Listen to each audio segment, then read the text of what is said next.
For some reason, I have faith that these guys can get open. I have less faith that our quarterback will get them the ball consistently. But what jumped out at you the most from all the cuts? I guess that's probably the biggest one. That was always the biggest story of camp. With no real surprises on the defensive side of the ball, right? No. And then the other big story, I thought, the offense is going to run through, which I thought was a tell when they gave him 11 times in that third game, but still kind of taking me aback. But I think it's the right decision. Absolutely. Because they need decision. playmakers. And we also have a little nugget to give you. Yeah. Right? Well-placed source. Yeah. That Jay did not want to keep AP. Well, there was an argument. Yeah. Well, I wouldn't be so strong in saying that. Well, the argument was, should we cut AP or not? That's a pretty big one argument. guy was on the yes side, and the other guy was on the no side. Okay. All right. And it's because, not that AP's not productive, but AP doesn't like being a backup. Right. So AP He's not a fan. AP likes to get in Jay's ear if he's not playing.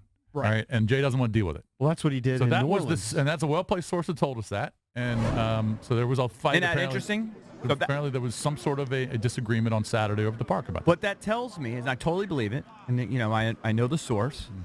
What that tells me is that's an interesting situation. Watch that play out over the next 4 or 5 weeks, because that's not over with. Yeah, I mean, that's not going to change. They picked up Smallwood from the Eagles, so if it becomes untenable with AP, then they got Smallwood right there that adds depth to the running back room. So. correct. And to that point, like, you might think, oh, well, AP knows his place. He knows where he is in the pecking order. He's lucky to be in the league in a lot of ways. Oh, I don't think so. If you read the comments when AP got his award for, I don't know what it was, at that I think it was offensive MVP. At the welcome home he luncheon. Said, hopefully I'm getting this again next year. Right. Yeah. Right? Like, AP expects to be a massive part of this offense again.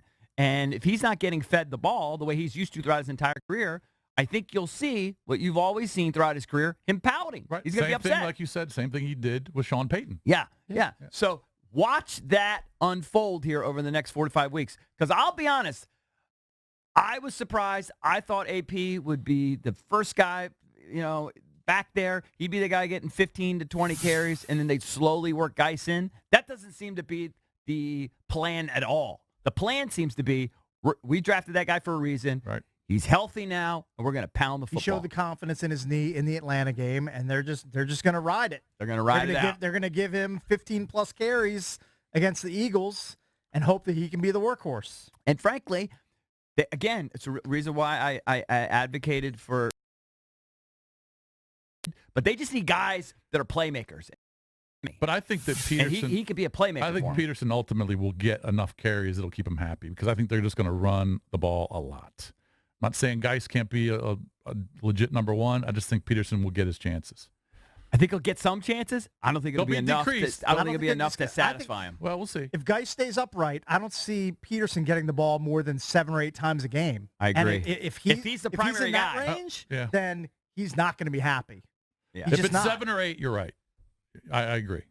I think don't forget about Chris Thompson. I think it might be a little bit more than that. Don't forget about Chris Thompson. Got to use Thompson. By all accounts, it's like a 6 or 7 win team, I think, in general. Now, some people think it might be worse. Maybe it is. I'm starting to lean under. I'd be surprised at 7. Yeah. We'll see. But they did win 7 games. I'd steer more to 4 than 7. Right. Mm-hmm. They did win 7 games last year with a ton of injuries. However, it was with Alex Smith playing 9 games or 10 games, winning 6 of them. And it wasn't certainly because Alex Smith was great. It's just he took care of the ball, and they won those squeakers. They were able to run the football with Adrian Peterson in some of the games. Special? Well, they just throw out a scenario here. And it's okay. It's a reach. Mm-hmm. Well, what if Geis is actually special? Well, and he has he doesn't have that offensive line, but he has like a Zeke Elliott type of year, and it's like, well, then you never know what you got. Yeah, sure. Well, then I can carry you. If he rushes for better, 1,500 yards, what if he's special? then they're probably 2 wins better. That changes things. Yeah. I think that's what they're counting on. Anything's possible. You better run right. What's more probable is Keenum struggles in the first month, and they go to Dwayne at some point, and you're going to have a rookie receiver or a rookie quarterback thrown to a bunch of I don't think they're going to go to Dwayne unless literally the bottom is falling out. I don't think Jay wants to at all. 1 and 3? I don't think that would do it. Okay. But at some point, you can still rally from 1 and 3. But at some point, you're going to see him. I think 1 and 4. Yeah. Maybe. Because the fan base is going to be clamoring for it. And I know that they shouldn't respond to the fan base, but when they have empty stands and they're 1-4, and everybody's screaming, "Put in Dwayne Haskins," you're going to feel some Never pressure. respond to here's the the fan thing. base because they are a bunch of donkey Yeah. donks. If they're 1-3 or 1-4, but they're actually playing tight games, they're just losing. Squeakers. I don't. Just ride it out. Hopefully it turns around. Let's go to I the think. phones. 800-636-1067. What do you think of the Redskins' moves, cutting Josh Doxson? They also moved on from Samaje Perine. Are you okay with this receiver core that's going to have Terry McLaurin as your number one, Paul Richardson, and Quinn if you're going with three receivers? I'll say this. This is the group I would have kept. This is the exact group I would have kept. I am glad they moved on from Doxson. They didn't keep going to the well of, he was a number one pick, so we have to keep seeing if he'll live up to his potential. Nah, They just move on. realized You know what you had. That he had bumped his head against his ceiling and that he wasn't going to get any better, especially with Keenum throwing him the ball. So they just moved on. He was that's as bad as it was, their most accomplished guy. Right.